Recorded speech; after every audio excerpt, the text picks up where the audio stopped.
Hey, good morning. Thank you for tuning in to Lawana's Urban Voices. I wanted to do an update on yesterday's story.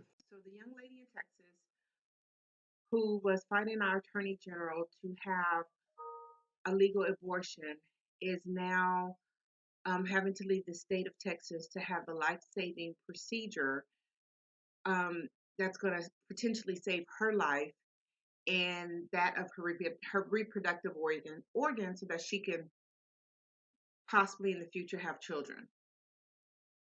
So I wanted to talk about some of the comments coming out of Texas from pro-lifers. These pro-lifers are saying, well, she should have never gotten pregnant. Abortion is never the answer. She's killing this poor baby. And how could she do that? And this, that, and the other. Not taking into account her medical history, not taking into account that this pregnancy is not viable, not taking into the account that if she goes any longer with this pregnancy, she could possibly die and the baby dies. So either way it goes, the baby's not going to live outside of the womb. But now they're saying that the mother should risk her life and not have the abortion, which makes absolutely no sense to me, but that's what's being said. So I was looking at the comments from the pro lifers and I was thinking to myself, okay, these pro lifers are all about life, about children not being aborted. That's their main main goal. That's their main concern. Children should not be aborted. Okay, bingo, all right, that's fine. Um if that's your stance and your beliefs, more power to you. But I have a question for you, pro lifers. In Texas alone, we have 40,000 plus kids in foster care. How many pro lifers are foster parents? How many pro lifers value life so much that they're willing to take these children out of foster care, bring them into their homes, and take care of them and give them the loving families they deserve? Pro-lifers, when you make stance that you value life, you need to be willing to stand behind that. You need to be willing to make sure your actions reflect your beliefs. You can't just say no abortions, but then have a foster care system in Texas with over 40,000 kids in foster care. No, pro-lifers, you have to step up. You have to go into the foster care systems, bring these children out, help these children that are able to reunify with their parents do that. You can advocate for these children. You can show, yes, I am pro life and I want to make sure children are protected outside of the womb as well as inside of the womb. Pro lifers, put your money where your mouth is.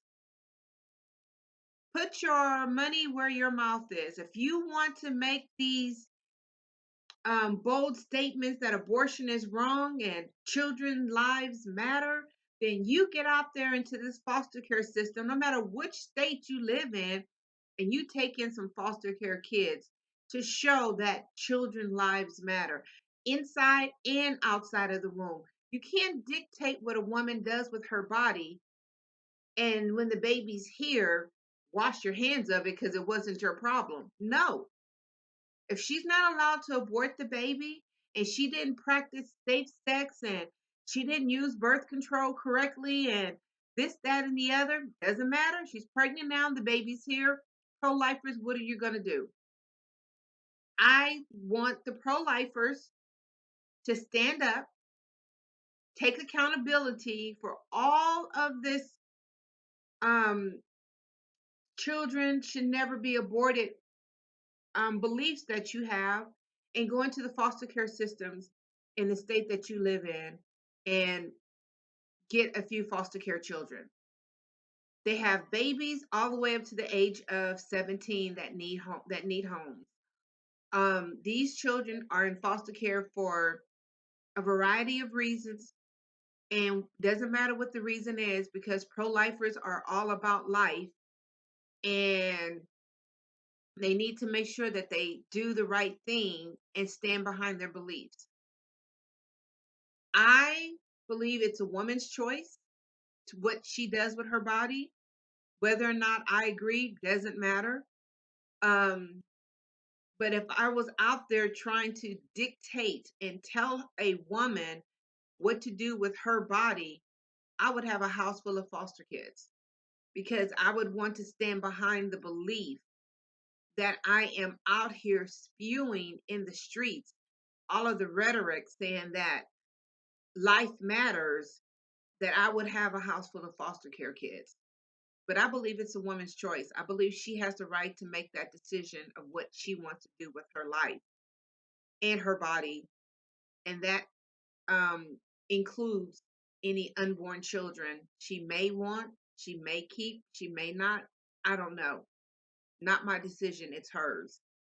But to the pro lifers out there who are saying really nasty, negative things to this young lady in Texas who is just trying to save her life and her reproductive organs, who got pregnant to start a family with her husband, who ended up with a 1 in a million chances of having a baby that wasn't viable outside of the womb, not being able to carry the baby to full term. Mentally and emotionally, she's already devastated enough because she wanted to get pregnant. She knew that she was having a little girl. She was prepared for this pregnancy. And then the doctors told her it wasn't viable. So to her, my heart reaches out to her because I know this has got to be a very difficult decision for her, and made even more difficult for the fact that she had to fight for the right to save her life, and she lost. She lost. She lost that fight in Texas. The Supreme Court upheld the state law that bans abortions after the detection of a heartbeat. Her baby is slowly dying inside of her and killing her in the process.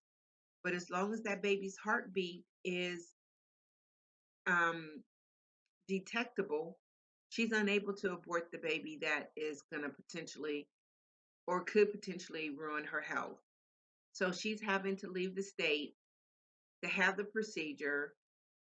She'll do short time recovery wherever she does have the abortion legally, and then she'll come back to the state of Texas and have to face the scrutiny of pro-lifers calling her a murderer when she's already dealing with the fact that she lost her baby, and that even though in her attempt to start a family with her husband, she's going to have to wait a while, recover mentally, emotionally, and then try again.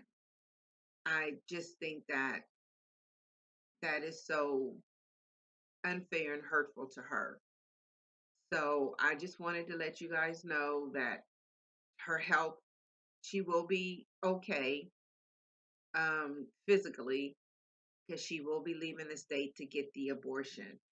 Now, because it's a medical crisis, she will not be charged for leaving the state to get this abortion.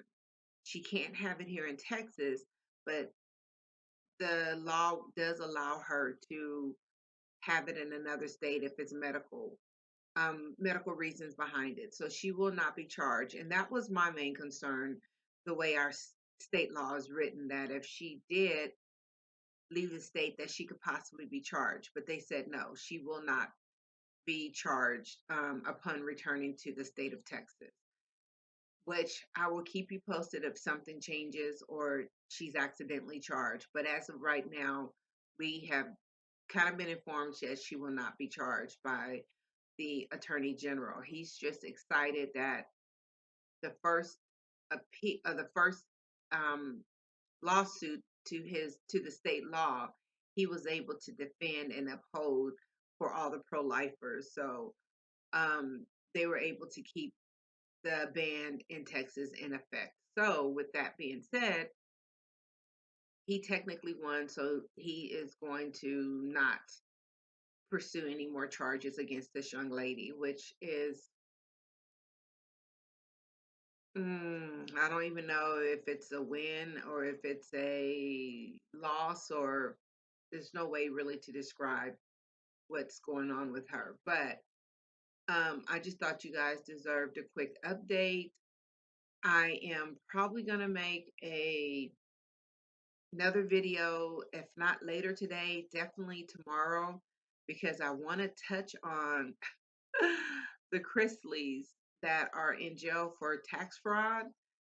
Todd Chrisley released a statement through his daughter about how bad jail is. And I thought, do a little bit more research on that, guys, and then I will definitely bring you guys, my urban voice. Thank you guys so much for tuning in. Thank you for listening. But yes, that was my update for today. So tune in again for Luana's Urban Voices. I appreciate the support. Also, I'm asking if you do watch the video, can you refer a friend? I would appreciate it. All right, guys. Have a great rest of your day. Bye.